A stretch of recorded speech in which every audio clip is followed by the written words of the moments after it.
Allah le Tout-Puissant dit dans le Coran, « Et en effet, nous avons honoré les fils d'Adam. Mais nous nous déshonorons souvent. Et vu que nous n'avons pas vraiment bien compris le concept de l'honneur, nous cherchons à l'atteindre par des moyens déshonorants. L'honneur provient-il de l'origine de la personne, de son statut, sa carrière, son apparence? Ou est-il plus profond que cela? Inna akramakum indallahi atqakum. Allah a honoré l'humanité de plusieurs façons.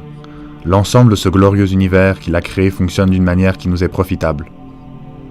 Le soleil, la lune, les nuages, la pluie, les arbres et les mers, la nature dans toutes ses saisons et couleurs, fonctionnent en harmonie pour notre bien.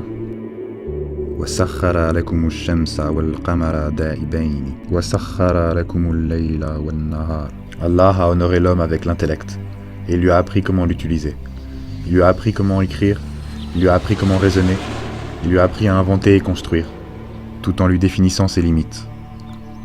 Et Allah a honoré l'homme en lui envoyant des prophètes et des messagers avec la révélation divine pour lui rappeler son but, lui apprendre à adorer, embellir son caractère et réussir dans l'au-delà. L'homme n'a rien fait pour mériter ce statut. Allah a ordonné aux anges de se prosterner devant Adam avant qu'il ne dise, ne fasse ou n'accomplisse quoi que ce soit. Mais nous devons nous demander, que devons-nous faire pour mettre en valeur cet honneur et que devons-nous éviter pour ne pas le compromettre? La piété est là, dit le prophète. Grâce à elle, l'homme devient honoré. Grâce à elle, nos mœurs et notre personnalité deviennent nobles et nos affaires se rétablissent. Et les choses qui rendent les gens bien, en dehors de la piété, ne sont pas négligées à travers elles, mais sont encore plus honorées. Comme le prophète, paix soit sur lui, l'a dit, les meilleurs d'entre vous au temps de la période pré-islamique sont les meilleurs dans l'islam s'ils s'instruisent. N'est-ce pas fascinant que la mesure ultime de la valeur d'un homme aux yeux de Dieu est la seule chose qui ne peut être vue par quelqu'un d'autre? Et c'est pour ça qu'Allah a dit immédiatement après cette déclaration qu'il était l'omniscient et le parfait connaisseur. Le prophète a également dit « Ô peuple, Allah vous a débarrassé de l'orgueil de l'époque pré-islamique et de la fierté des ancêtres. Il existe deux types d'hommes. Un homme droit, pieux et honorable envers son Seigneur, et un noble perverti, insignifiant pour son Seigneur. Nous sommes tous des fils d'Adam, et Adam a été créé de poussière. » Une fois, un homme passa devant le messager d'Allah, que la paix soit sur lui, alors qu'il était assis avec ses compagnons. Le prophète demanda « Que pensez-vous de cet homme ?» Ils ont répondu « C'est quelqu'un de la classe noble. Il mérite qu'on lui donne la main de toute femme qu'il demande en mariage. Et s'il propose sa médiation est acceptée. Et s'il parle, il est écouté. » Le messager d'Allah ne dit rien. Puis un autre homme passa. Le prophète dit « Que pensez-vous de celui-ci » Ils ont répondu « Ô messager d'Allah, cet homme est pauvre.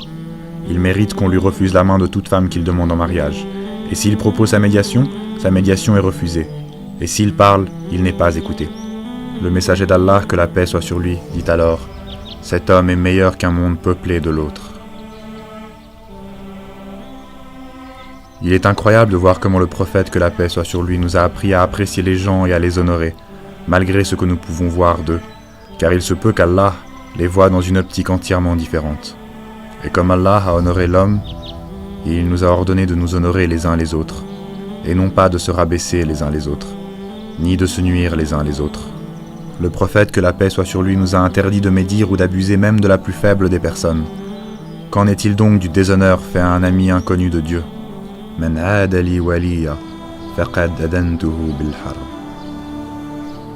Puisque nous ne savons pas qui ils sont, nous honorons chaque homme et femme en supposant qu'ils occupent une plus grande place auprès de Dieu que nous.